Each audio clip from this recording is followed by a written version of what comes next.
In 2018, Pete Davis, a graduate of Harvard Law School, gave something of a provocative valedictorian address at his commencement. He spoke of the experience that is perhaps familiar to many of us, that of being up late at night and looking for a movie to watch on Netflix. But even after having watched numerous trailers and perhaps even read several reviews, we still find ourselves in infinite browsing mode.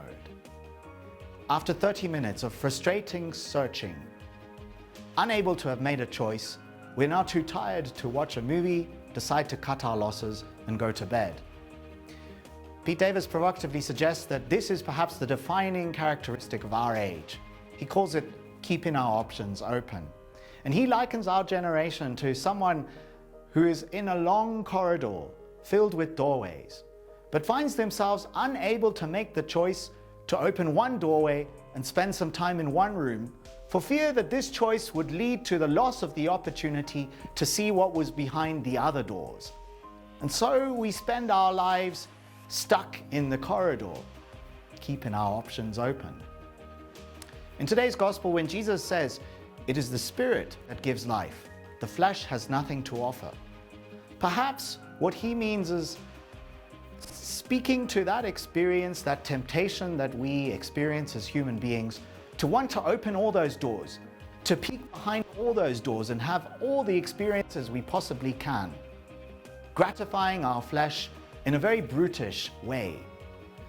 Jesus' invitation to us is to realize that it is the Spirit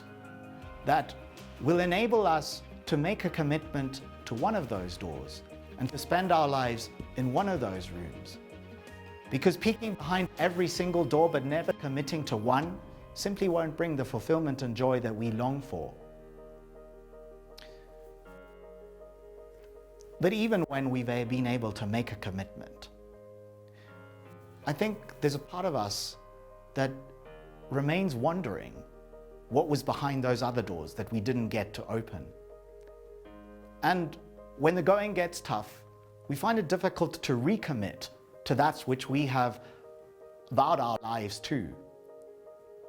This was the experience of the Israelites as they arrived in the Promised Land, led there not by Moses, who was not granted that favor, but rather by Moses' chief of staff, Joshua,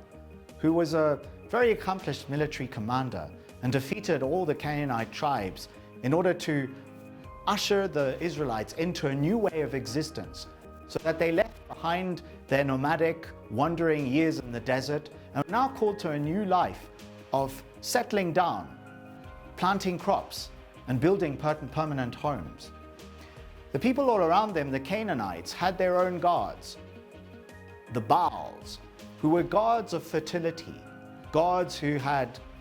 ensured that their fields stayed fertile and that the rains fell. The Israelites must surely have been tempted to renege on their commitment to Adonai, the Lord, who had saved them, brought them out of Egypt, and provided for them in the desert, because although he had proved himself a wonderful liberator in these circumstances, there was no guarantee that Adonai, the Lord, would also be a God of fertility and ensure the fertility of their fields and rain to fall on their crops. In the episode we see in today's first reading, we see Joshua trying to convince the Israelites to recommit to Adonai, the Lord. And Joshua, being a wise and sage leader, knows that when people are wavering in their commitment, sometimes all they need is the little push, the little nudge from seeing someone else make that same commitment. And so this is what he does. He says, "As for me and my household, we will serve the Lord." This was indeed all that was needed for the Israelites as they decide to leave aside the Baals of fertility of the Amorites and the other tribes surrounding them and take the gamble that the Lord Adonai, who led them through the desert and out of slavery in Egypt, will continue to provide for them in the same way. A fellow Jesuit once shared with me that during his Jesuit life, when he had once fallen very deeply in love with a certain woman, struggled to know whether he was called by God to continue his life as a Jesuit, or whether he was better off leaving the priesthood and going off and marrying this woman. And so he shared with me how in his prayer he had to say to the Lord, Lord, if you want me to stay a Jesuit and continue serving you as a priest, you are going to have to call me again. I found that so beautiful because it speaks of the way in which when we are struggling and finding it difficult to recommit to the things that are important and that we have valued in our lives and have given our lives to, when that's a struggle and we're not finding the energy, we need to remember that it's not just about our own willpower, that it's also about God calling us, and that we can say to the Lord, Lord, call me again that I might recommit to you, that I might recommit to the ways that you have called me to serve you and your church here in this world.